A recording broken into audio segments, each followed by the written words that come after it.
be working on your pre-approval first and making sure you have money set aside for your closing costs, as well as your down payment. Buyers forget to factor in the closing costs of their transaction. The great news is that you do not have to pay for your real estate professional. The seller pays for your agent's services. You do need to have the money for closing costs. What are they? Closing costs are a combination of escrow and title fees, taxes and insurance, and lender and appraisal fees. Also, setting up an escrow or impound account for future payment of taxes and insurance.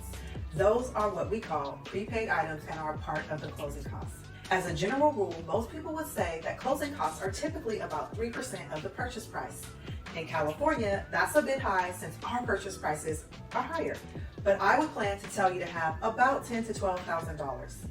I also would recommend that every buyer sits down with their lender professional and go over the mortgage process, the mortgage payment, and the total cash to close.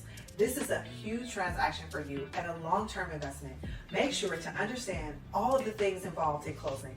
I'm Helena Jones Kim, Senior Mortgage Consultant with Answer Home Loans and your lender for life.